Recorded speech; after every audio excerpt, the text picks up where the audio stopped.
ابن الہیتم کو بصریات کے مضمون پر بڑی دسترس حاصل تھی، جس کی بنا پر ان کو عالمگیری عظمت اور شہرت حاصل ہوئی۔ یورپ میں بھی وہ ماہر بصریات کے طور پر بہت مقبول رہا ہے۔ ان کی شہر آفاق تصنیف کتاب المناظر جو 7 جلدوں پر مشتمل ہے، بصریات کی ایک اہم کتاب ہے۔ اس شہر آفاق کتاب میں انہوں نے بصریات کے موضوع پر ایسے زلزلہ خیز انکشافات کیے کہ ان کو علم مناظر کا جد امجد تسلیم کیا جاتا ہے۔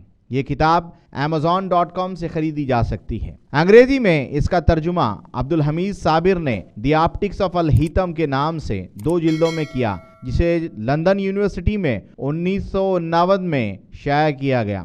دونوں جلدیں کوئنز یونیورسٹی کی لائبریری میں موجود ہیں۔ کتاب اول میں انہوں نے نظریہ نور و بصارت کو بیان کیا۔ کتاب دوم میں انہوں نے کوگنیشن کا نظریہ پیش کیا، جس کی بنیاد بصری حواس پر ہوتی ہے۔ کتاب سوم میں 2 چشمی بصارت پر بحث کی گئی۔ اس میں بصارت اور پہچان کی غلطیوں کو بھی توجہ پیش کی گئی۔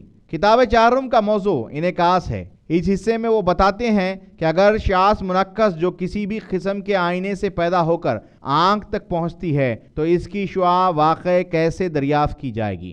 کتاب پنجم میں انعکاس پر مزید تحقیق کی گئی۔ اس باب میں انہوں نے آنکھ کی شناخت بھی بیان کی۔ انعکاس کے سبب پیدا ہونے والی بصری غلطیوں پر بحث باب ششم میں کی گئی۔ کتاب ہفتم نظریہ انعطاف سے متعلق ہے۔ تمام مسائل پر بحث کرتے وقت آنکھ کی پوزیشن کا خاص خیال رکھا گیا۔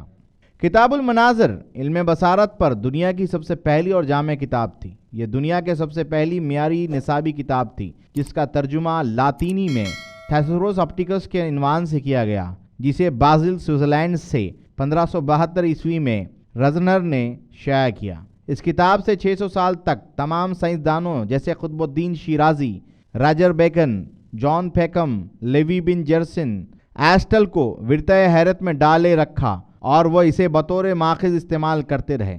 اس کتاب کو کیپلر نے بھی اپنی تحقیق میں استعمال کیا تھا۔ کیپلر کی کتاب آپٹکس کے شائع ہونے تک یورپ میں یہ مقبول عام کتاب تھی۔ آپٹکس پر نیوٹن کے نظریات میں بھی اس کی جھلک نمایاں نظر آتی ہے۔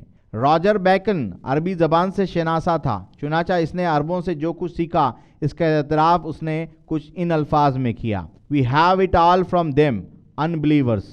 راجر ہیکن کی مبسوط کتاب آپس میں جس کا 5واں باب اس کی اپنی سوچ کی پیداوار نہیں، بلکہ یہ ابن الہیتم کی کتاب المناظر کی سرِ نقل اور شرح ہے۔ بیکن کی یہ کتاب کوئنز یونیورسٹی کے اسٹاف لائبریری میں موجود ہے۔ اس میں راجر بیکن علم بصریات پر الہیتم کے علاوہ ابن سینا اور ابن رشید کے نظریات کا ذکر بھی بار بار کرتا ہے۔ یہ کہنے میں مذائقہ نہیں کہ کتاب المناظر کے بغیر شاید راجر بیکن کی نام سے آج تاریخ کے اوراق بالکل خالی ہوتے۔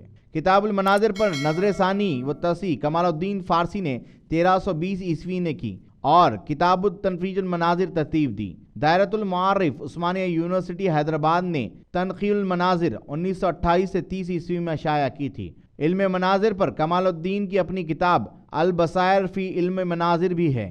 ابن الہیتم نے آنکھ کی ایک ڈائیگرام بنایا تھا جو اس کی کتاب میں شامل کیا جا رہا تھا۔ اس میں اس نے آپٹک نرو بھی دکھائی تھی۔ اس نے اپنے نظریہ بصارت ان الفاظ میں کیا ہے: "Vision is product of an agent wholly external to the seeing eye." اس کی ایک اور کتاب سول قمر بھی بصریات سے متعلق ہے۔ اس کتاب میں اس نے مختلف تجربات کی مدد سے ثابت کیا ہے کہ چاند سے روشنی کا انتشار اسی نوع کا ہے جس نوع کا انتشار خود منور اجسام سے ہوتا ہے۔ مقالہ فی سورۃ الکسوف میں کیمرہ مظلمہ جیسے اہم موضوع پر روشنی ڈالی گئی۔ بصریات کے موضوع پر ابن الہیتم کی دیگر کتب کچھ یوں ہیں: مقالہ فی المرائیہ الحرق البردوائر، مقالہ فی المرائیہ المحرق الخطوط، مقالہ فی ازوال الکواکب، مقالہ فی حیۃ العالم۔ اس کا ترجمہ انگریزی میں لنگرمین نے کیا، جو نیو یارک سے 1970 میں شائع ہوا تھا۔